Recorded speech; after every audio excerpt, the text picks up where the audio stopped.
Yo, what is up, YouTube Boxing family? It is K-Rod here. I'm back with another good video for you guys today. I wanted to talk about, a little bit of MMA.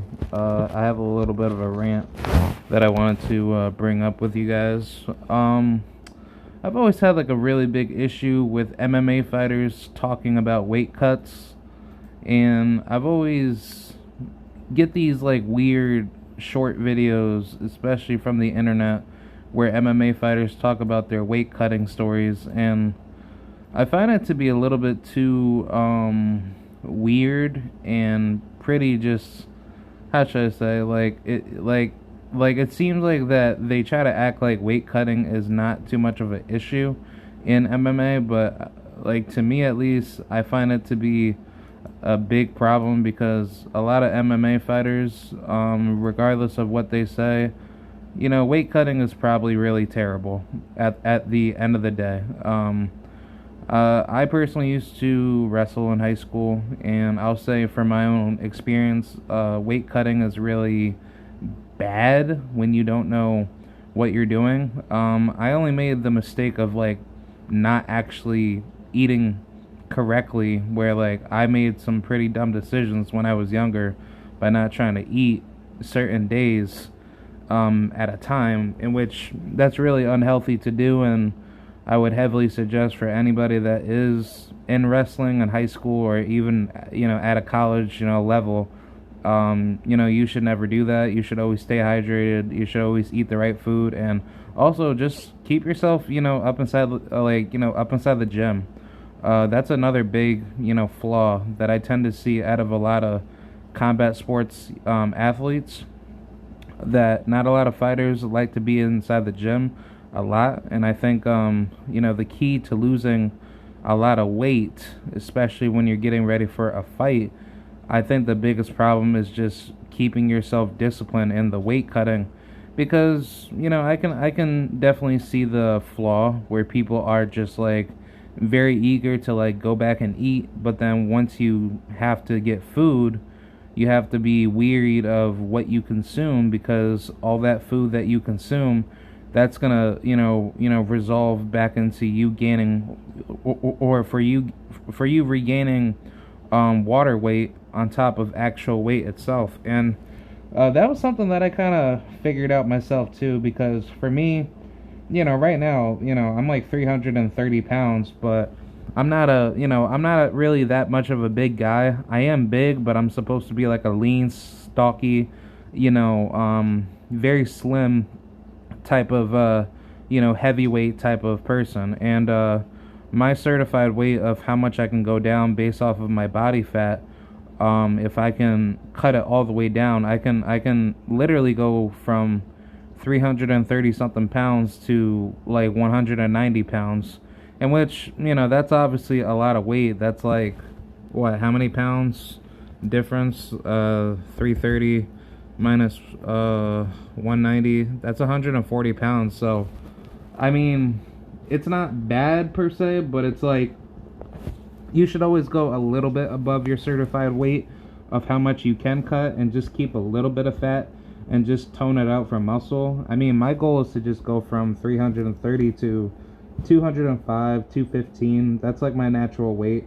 But it's like, how I see it with these MMA fighters, a lot of them really have this weird notion of doing some really insane weight cutting procedures, which, I'm a little bit concerned about, because I don't really know how weight cuts really work when it comes to MMA. If I'm not mistaken, you do weigh in day before, obviously, versus in amateurs and wrestling and boxing, you actually have to weigh in day of, so you can't come in like crap. You actually have to weigh in and be ready to fight, in your match.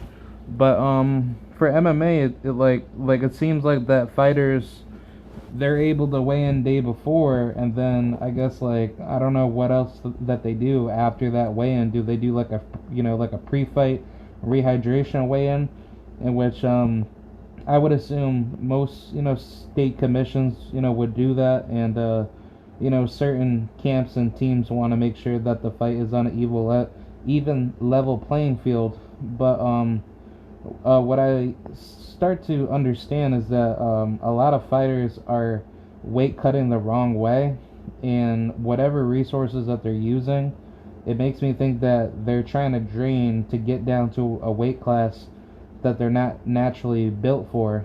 And there's certain fighters out there, which I'm not going to say any names, but whenever I see these type of fighters talk about their weight cuts, it makes me think that they're not a naturally built fighter for that weight class. Like, I could even use like certain fighters like Chris Cyborg. Like, I mean, she's obviously older, but for any of like you UFC fans out there or just MMA fans in general, you can see that a lot of these female fighters, especially and male fighters included, they really try cutting so much weight within a day, and then it's like once it gets closer to the fight, it's like they don't look as 100% actively fluid in their vitals of coming into the fight.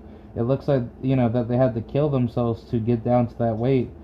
And there's certain like weight cuts that you could do to get rid of most of your water weight, because obviously like the fat's going to be the biggest problem, because that's where most of your body takes in all the fat and uses it as resources for you to survive. And if you try doing some weird stuff such as like starving and doing all this nonsensical BS, which you should naturally consume food as you're trying to weight cut, but don't eat a lot. And on top of that, make sure what you eat is correct, and don't try to kill yourself in the process of losing weight, because if you do it unnaturally, like there's going to be a multitude of factors that will happen.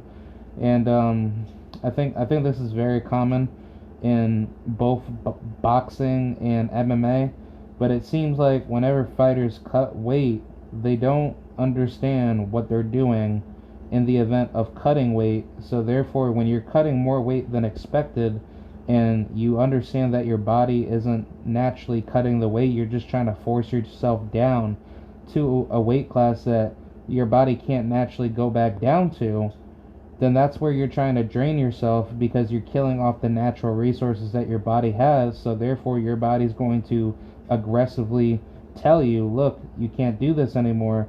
So either two things are going to happen. Either you're going to pass out and do something really stupid to kill yourself in the event of cutting weight, or you're just going to operate really terrible coming into you making that weight, and therefore you're not going to perform as as physically successful as you wanted to, because the rehydration process is going to be the harder part, where you have to rehydrate very carefully because you don't want to be hyper bloated coming into your fight. But just think about the amount of stress that you just put yourself through just to make that weight. Like, I'll even use like fighters in boxing that have to drain themselves to get down to like 105 pounds, 108 pounds. I'm pretty sure for men and women, it's it's very difficult. I'm not gonna try to believe that women have an easier time cutting weight than men. No, they don't. Women look like that they have to drain just to look like a skeleton on weigh-ins, but then in an actual fight, they're not looking as sharp as they usually do, because it's like you're trying to force yourself to be a weight class that you're naturally not. And I mean, that's why that I'm all for consolidating weight classes in boxing, but it's like in MMA, it's like, dude, it's an actual joke. You see some of these women out here, like, I don't like to point at names, but look at the weight classes that the UFC has. And I'll even, search it up right now for you guys. But the UFC female weight classes, I'm pretty sure they start at like a low weight. But, yeah. Right here. This is according to Sportskeeda. Hold on. Blah, blah, blah, blah, blah. Alright. Alright, so it starts all the way from straw weight, which is at 115 pounds, and then it goes all the way up to lightweight, which is 100 and... Oh, wait, actually, no. Yeah, it goes all the way up to featherweight. So, Yeah, right now, for strawweight, that weight class starts at hold on. Blah blah blah blah. Hold on, give me 1 second. I just have to get like the yeah, I just have to get like the weight classes right. Women's strawweight is at 115, and then for hold on, yeah, hold on. Let me take a look at the weight classes. Give me 1 second. All right, so there's strawweight, and then there's flyweight. That's at 25 pounds. Strawweight is at 115 pounds, so that's obviously super flyweight for men's boxing and female.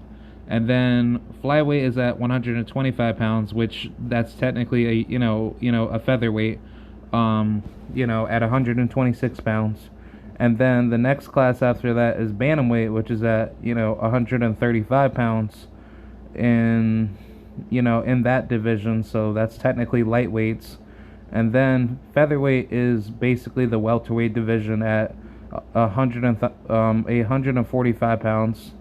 And then yeah, I think the other weight class, correct me if I'm wrong, the UFC wants to create the atomweight division, which is 105. But yeah, the like honestly, don't bring that bullshit weight class in.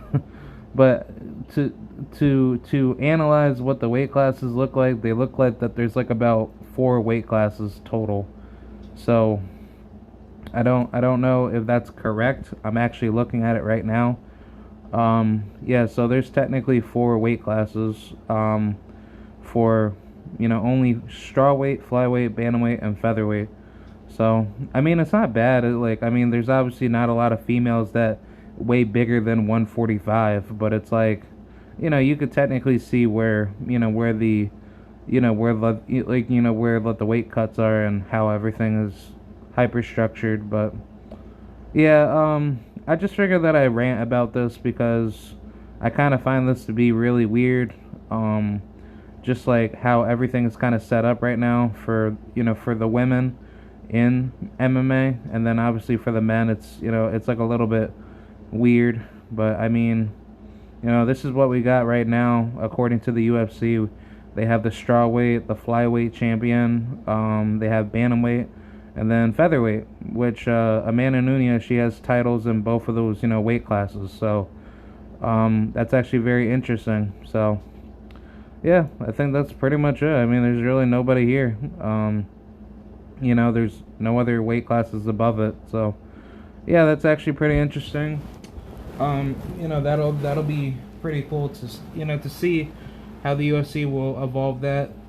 Depending on how many women come out of their way to actually be successful. But yeah, I just figured I'd talk about it because there are great women out there that know how to fight, but out of all these MMA fighters, like you could easily tell that their weight cutting processes is very messed up to a particular degree, and I find it very weird that a lot of these fighters really don't have like a proper setup with how they cut weight, and I think there needs to be like a proper structure with how they how they cut weight, because that could easily cause like any situation of them losing any portion of their life taken away, where they could have major flaws outside of their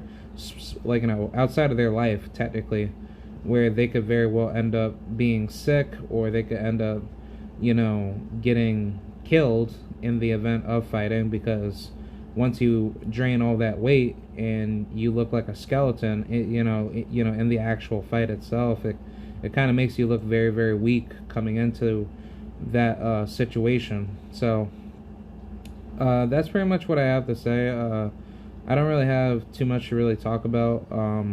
I just figured that I kind of talk about it and just give like my particular stance on it, and yeah, that's pretty much it, man. I mean, I have nothing else really to say. Let me know what you guys think, And yeah, I guess that's pretty much it, man. So yeah, I'll keep you guys updated with what's going on with more UFC fights. I think there's a UFC fight this weekend. Hold on, UFC this week. I'm almost positive that there's UFC this week. Yes, Corey Sandhagen, he's going up against San Yadong. That's on Saturday, September 17th, same day as Canelo versus Triple G. And then we have a co-main event in the middleweight division with Chidi Nokujani versus Gregory Rodriguez. That's going to be a good-ass fight. I can't wait for that fight. And then the other good fight that's on this card is Andre Fili versus Bill Alguillo. That'll be at featherweight. That'll be a very good, very good card. But for anybody that's looking forward for more UFC fights, oh, actually tonight Dana White has the Contender Series. So if you guys are looking forward to watching that, that's gonna be pretty good. Oh, and also Charles Oliveira. He'll be going up against Islam Makhachev. I can't wait for this fight. That's going to be a very good, destructive matchup. And yeah, I can't wait. TJ Dillashaw is going up against Aljamain Sterling. Yeah, this is going to be out in Abu Dhabi and whatchamacallit, over in the Middle East in Saudi Arabia. So yeah, I can't wait. Oh wait, actually no, it's going to be out in United Arab, yeah, over in the United Arab Emirates, over by Dubai, right? So yeah, that'll be fun to watch. And also don't forget Israel Adesanya versus Alex Pereira. They're fighting November 12th. That's over at the MSG, Madison Square Garden. So yeah, there's a lot of great fights, man. I'm definitely looking forward to it. And I can't wait till we see, some heavy loaded action. So yeah, be sure to let me know what you guys think. Oh, also don't forget Alexa Grasso. She's going up against that Arujo lady. I forgot what her name is. Oh, Viviane Arujo. Yeah. She's a very good fighter, but that's going to be an amazing matchup.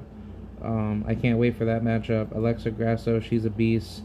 And also Jared Cannonier, he's actually headlining as a co-main event fighter. Wow. So yeah, man, I don't know, man.